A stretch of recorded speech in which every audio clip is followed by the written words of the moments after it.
From the time I was in high school, I had always held on to this deep desire to have my own independent living space. I really couldn't wait to move out because my relationship with my father throughout my younger years was deeply troubling. And if I'm being completely honest, my mother wasn't significantly better. We would constantly clash and argue. My father struggled with alcohol dependency, especially on weekends, and the whole domestic situation was just an absolute mess. As I got older and naturally became more interested in girls, this family dynamic became an even bigger obstacle because there was simply no way I could ever bring a romantic interest back to that household.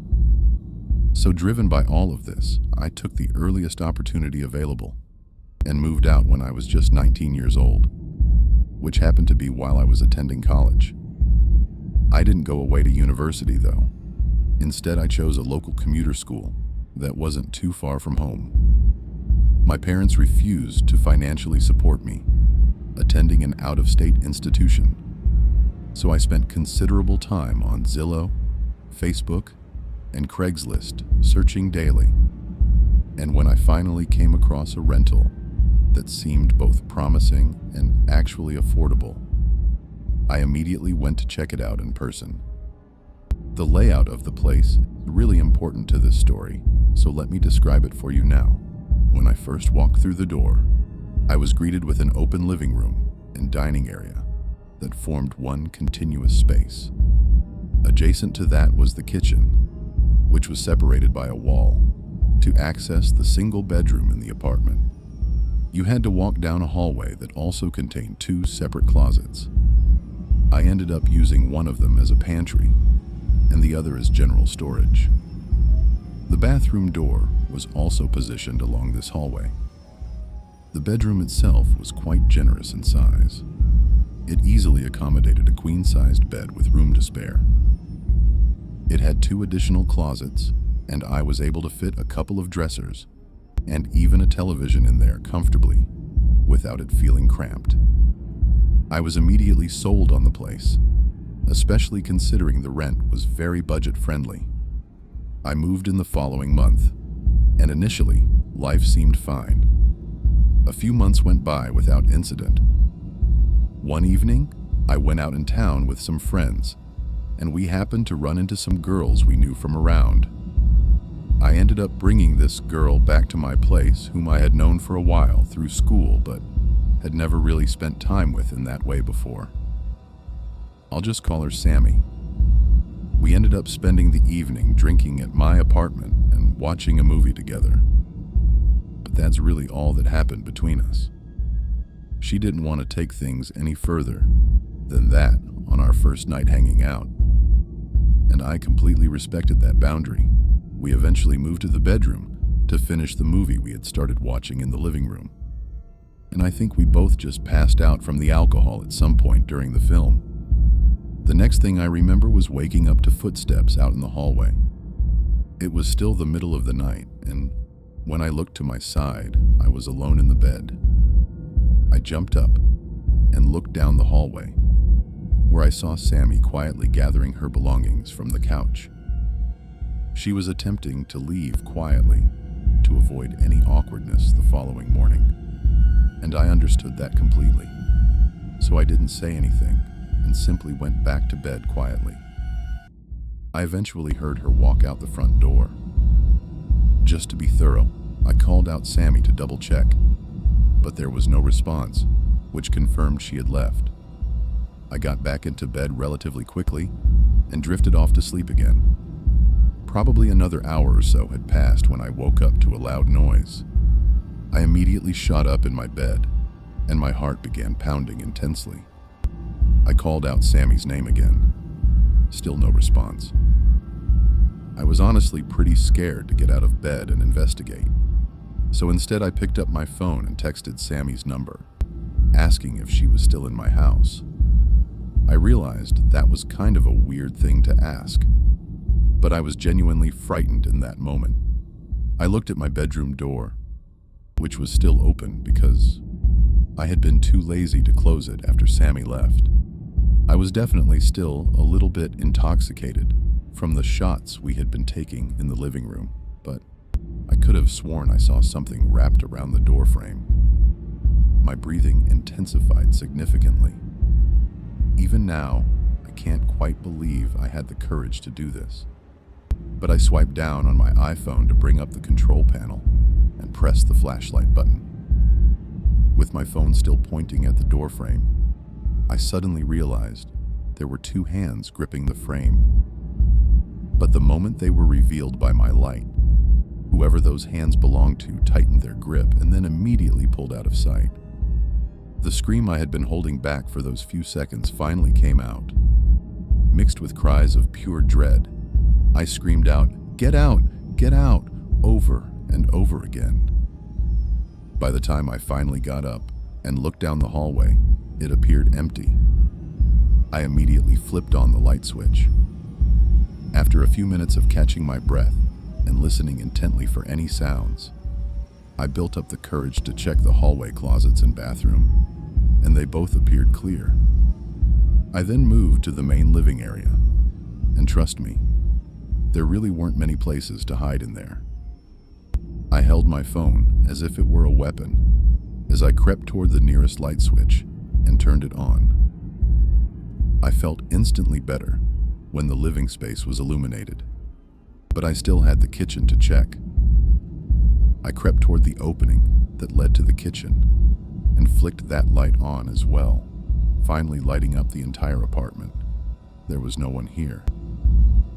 I looked behind the couch, under the tables, and even checked inside the floor-level kitchen cabinets. When I realized the apartment was completely clear, I ran to the front door and locked it. The really strange thing, though, was that I never heard the front door actually close. And yet, there was literally no one else in the apartment except me. I then tried calling Sammy repeatedly until she finally picked up. When she did, she sounded exhausted and confused. I asked her if she had just been in my house, and she told me she had left quite a while ago because she couldn't fall asleep. I didn't give her much explanation. I just told her I thought I heard a noise in my bed, and then we hung up. I decided to spam call my best friend until he picked up, and he also sounded tired and confused. I explained everything that had just happened, and he told me that he could tell I was still drunk. His explanation actually calmed me down, though. He suggested that I was sleep-deprived and still intoxicated, and I had probably experienced a mid-sleep hallucination. That actually made a fair amount of sense, especially considering I never heard the front door shut. I eventually managed to laugh it off and apologized for waking him up. I went back to my room, shut the door, and locked it behind me. I actually managed to calm myself down enough to fall back asleep. The next morning, I did another thorough search around the apartment, and it was, without question, completely clear. So I went about my day normally. But at some point, I found myself thinking back to what I had assumed was a hallucination I had experienced. Those hands wrapped around the door frame from the night before. I walked to my room and carefully examined the door frame, and I think my heart literally stopped for a moment when I saw obvious fingerprints left in the exact positions where those hands had been gripping the frame. I felt dizzy as the realization hit me that this wasn't a hallucination at all. I took a picture of those fingerprints, which I still have stored in my iCloud to this day. I ended up calling my dad for advice about what to do. He basically called me foolish for not locking the door in the first place, but he also pointed out that as long as nothing was stolen and no one was still in there, I should take it as a valuable lesson learned.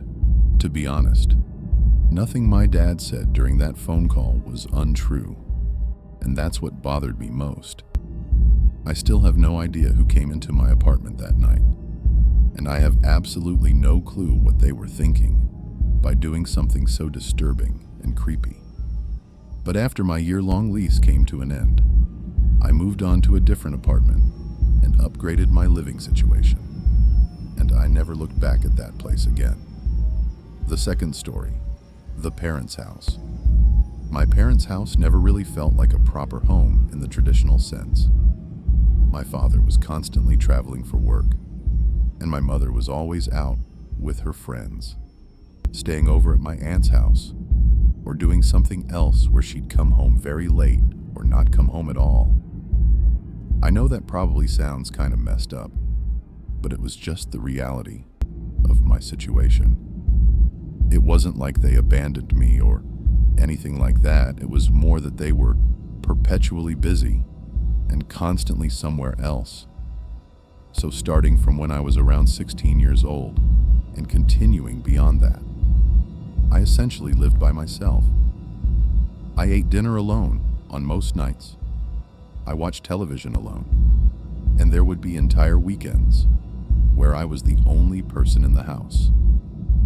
I'm an only child, and I believe my parents realized, after having me, how much they actually valued their own personal freedom.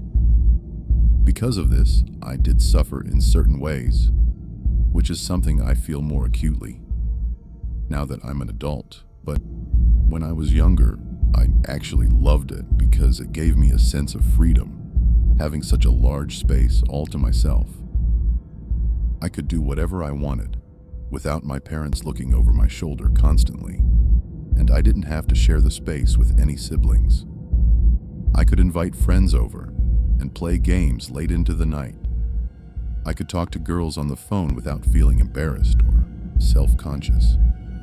It felt like having my own home without having to pay for it. Even when I turned 19 and started attending a nearby college, nothing really changed in this dynamic. If anything, it actually became even more pronounced. My parents were gone or out even more frequently, and I was basically just managing the house on my own. I knew every single noise that house made, which is actually really important to this story, because it wasn't one of those houses where every little creak or groan would freak you out. It was an older but larger house, and it had its normal sounds that it would make. I always just joked that the place had character. So the night this happened, I knew for an absolute fact that I was going to be completely alone. My dad was out of town for work, and my mom had spent the entire week talking about how she was staying at my aunt's because they were hosting some big family gathering the next day, and she didn't want to drive back late at night. I remember her specifically telling me, "It's just you tonight." And honestly, I didn't even give it much thought. That was just normal for me. I told her that she didn't even need to mention it. I made some food for myself, watched some television, and did my usual routine. Around 11 o'clock, I went upstairs to my bedroom and started watching YouTube videos while lying in bed. This was something I would frequently do for hours on certain nights. My room was positioned at the very end of the hallway upstairs. At the top of the stairs, there was a small landing, and then to the right was my parents' bedroom. Further down the hallway were the bathroom, the linen closet, and then finally my room at the end. I had my door open because my parents had always told me to keep doors open at night, primarily as a way to stay alert and listen for potential intruders. But I also actually enjoyed hearing the ambient sounds of the house a little bit, like some kind of background noise that made the whole being alone situation feel less intense and quieter. I eventually started feeling drowsy, so I shut my laptop and just laid there scrolling through content on my phone. So I would say that probably an hour had passed from the moment I shut my laptop to when my phone rang. The caller ID said, "No caller ID" on the screen. This was honestly the first time I had ever received a phone call from someone with no caller ID. I stared at the phone for a second. To be receiving a call at this late hour with no ID showing was sketchy as hell. I chose to ignore it, but then it rang again immediately after, still displaying no caller ID. That's what made me decide to answer it. I figured that if it was someone important, they would definitely call twice. Plus, at the end of the day, it's just a phone call. Worst case scenario, I hang up. So I picked up, and at first, there was nothing but silence. I got a little nervous that it was one of those scam calls designed to check if a number is active so they can add it to their call center database. But then I started hearing something very faint, and it took my brain a moment to actually process what it was. It sounded like a television playing in the background, and what was really weird was that I could also faintly hear my own television downstairs through the door, because I had apparently left it on in the living room earlier. I didn't have it on very loud, just on low volume, as some background noise. So hearing television audio coming through the phone made my stomach instantly tighten up. I said hello one more time, but again, there was no response. Just the TV sounds, as if whoever was on the other end wasn't even attempting to speak. They were just there. Then I realized something that made me sit up in bed immediately. The television noise I was hearing through the phone wasn't random at all. It matched perfectly with my television downstairs. It wasn't just similar. It was the exact same audio, at the exact same moments, like it was perfectly synced. That's when I got this cold, chilling feeling running down my spine, because there's really only one logical explanation for that. That would mean whoever was on the phone could hear my television in real time, which would mean they were inside my house downstairs. I tried to force a normal explanation, like maybe it was a friend standing just outside one of my windows downstairs trying to play some kind of prank on me. Or perhaps the call was somehow glitching and picking up my microphone audio. That can happen technically, but the more I listened, the more I realized that explanation just didn't make sense. It sounded like someone was calling me while standing somewhere in my living room area. I got up and walked to my bedroom door and stood there listening. And yeah, I was now 100% certain that the audio on the phone was syncing perfectly to my TV downstairs.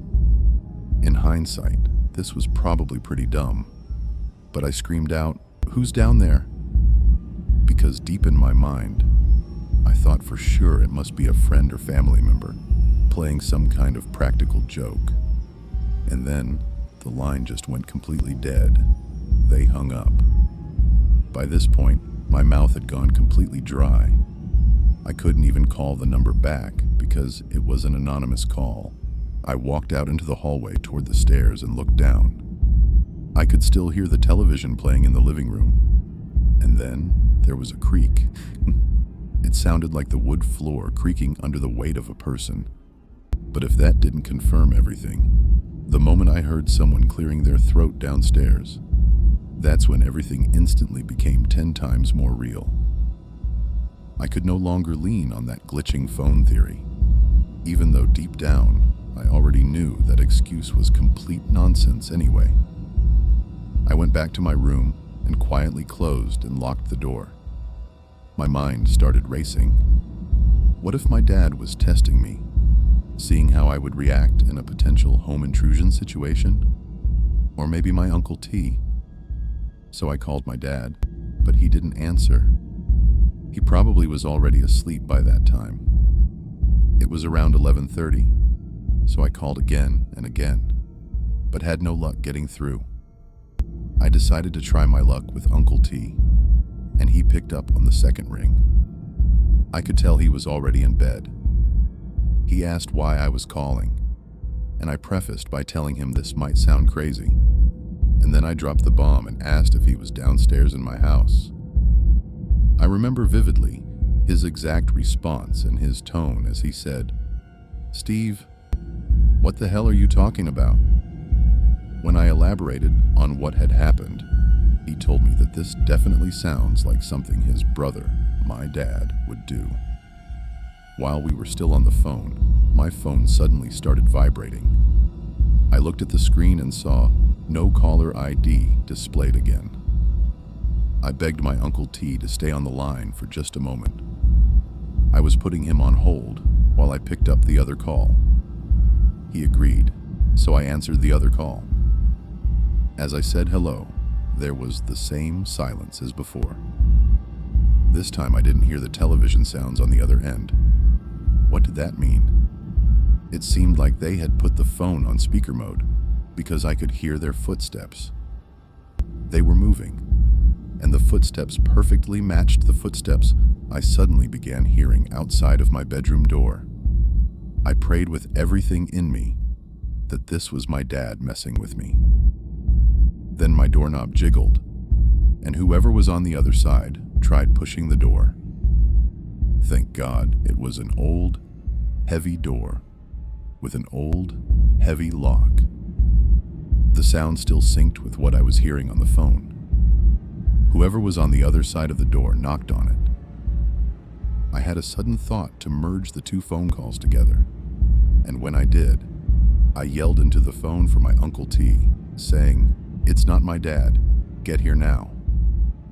I also yelled that whoever was in the house was also on the phone with us. My uncle seemed to snap awake from hearing this urgency, and he started yelling into the phone things like, "I'm coming, you bastard."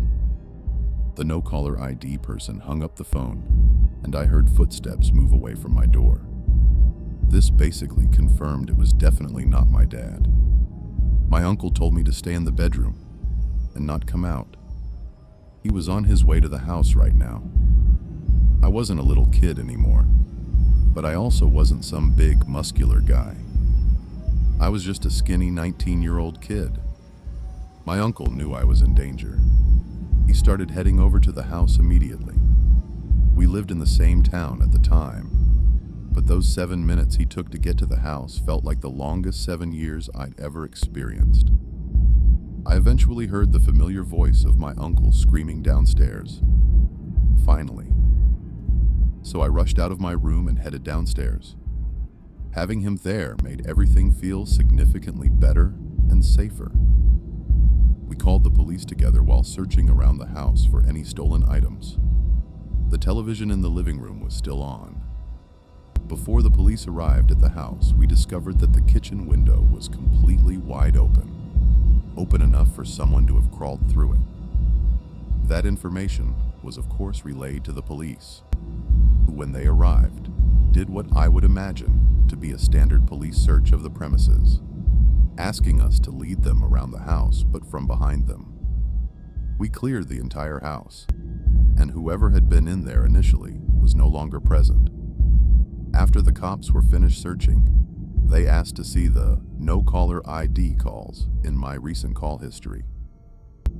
I showed them, and one of the officers told us that even though it says no-caller ID, sometimes they can still request records and trace it from where the call originated. They said it could take a few days, but they would get back to us with information. My uncle decided to stay over that night, which made me feel much safer. We kept every single light in the house on like little kids would. A few days later, one of the officers surprisingly called me back. The number was traced back to someone I actually knew from back in the day. It was an old acquaintance from my high school years. Not really a friend or enemy, but just someone who had my number and address and such. I hadn't seen him in years. The police asked if I wanted to come with them while they questioned him. So my uncle and I went along, since he had been there on the scene with me originally anyway. When the guy's dad answered the door and saw the police standing there, he instantly called his son down without asking any questions, and I could see it clearly written on his son's face that he was nervous. The officer and I asked him straight up if he made those calls. He immediately denied it. Then he said his phone had been stolen a few days prior. He claimed he lost it at a party and never got it back. The cop asked why he didn't report it stolen to the police. He just shrugged it off and said he was going to get a new one anyway. The cop told them they would follow up if needed, and that was basically the end of it. His dad just stood there the whole time watching, but he weirdly didn't say anything at all. There was no big moment of truth, no arrest or dramatic conclusion or anything like that. That night I couldn't stop thinking about it. The nervous look on his face when he came to the door, was it a look of genuine guilt, or was it just a natural reaction anyone would have when being greeted by police on their front doorstep? If it really was a stolen phone, that would mean someone specifically stole his phone just to call me and break into my parents' house. And that's without a doubt scarier than if it had actually been him all along. The third story, in the basement. It was a weekend, like so many others before it. The usual group of friends was getting ready to meet up at Cody's house to pregame before heading out for the night. This was after college had ended. We were all around 23 or 24 years old at the time. Cody's house was often the designated spot for pre-gaming and post-gaming parties, simply because he had a cool basement where his parents couldn't really hear us partying, but also because his parents were pretty chill about us being there.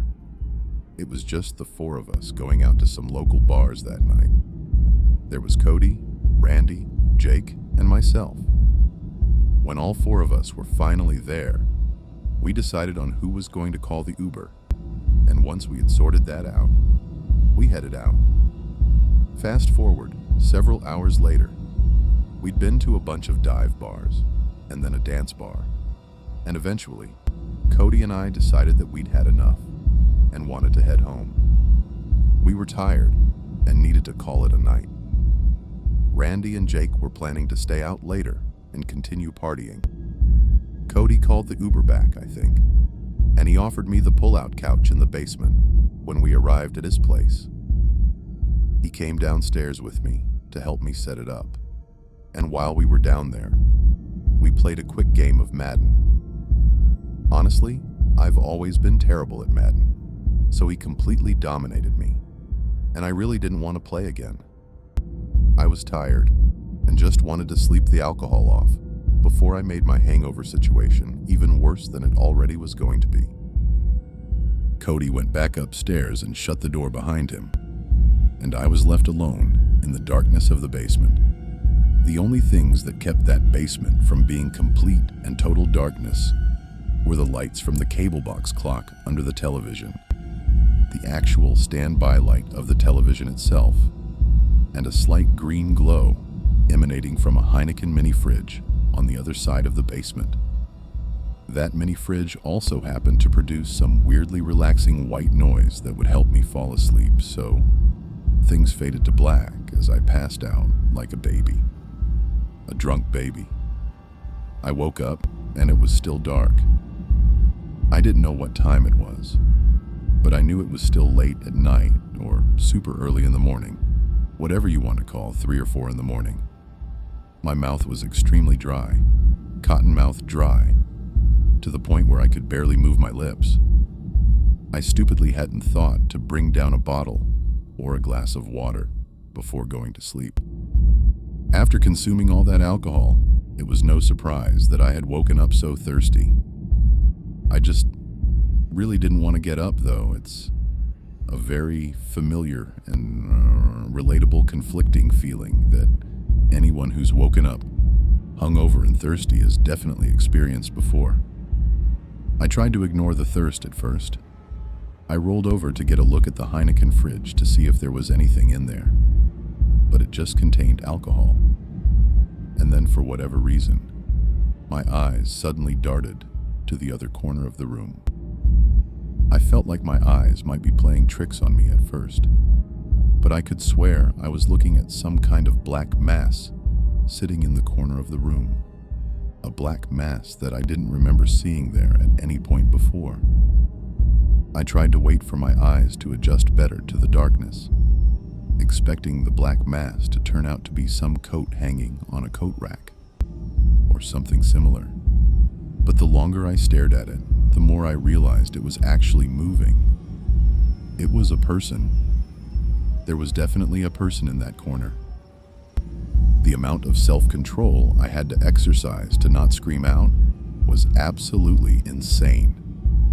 I didn't think it was Cody, just based on the sheer height and size of the mass alone. Without panicking or giving away that I had noticed, I had to figure out how to escape from there. After a tense couple of minutes of thinking, I sat up and performed a fake yawn as if I was stretching and getting more comfortable, all while pretending I hadn't noticed that person in the corner at all. I then started fake talking to myself, muttering complaints about not bringing water down to the basement. Just anything to give the appearance that I was completely oblivious and simply going upstairs to get water, not running away or alerting anyone. I got up and began walking closer to the stairs, but I also had to walk closer to that figure in the corner. And perhaps the single most tense moment of my entire life was when I turned to the right to head toward the stairs, all while hoping I wouldn't get grabbed by whoever that was. When I started going up the stairs, I didn't run or sprint or anything obvious like that. I took it slow and normal to avoid drawing any suspicion whatsoever. But when I was about halfway up the stairs, I took a curious glance back down, and that black mass was now standing at the very bottom of the stairs, and I could now absolutely confirm it was definitely a person. I almost tripped over my own feet as I started to sprint up the rest of the stairs and slammed the basement door shut behind me.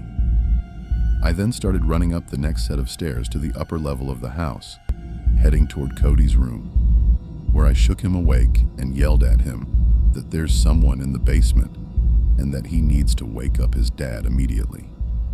And during all of that commotion, I heard a loud slam coming from downstairs, and I yelled out, "See?" Cody got out of bed, and we both went to his parents' room, where we woke up his dad, and I told him there's someone in the basement.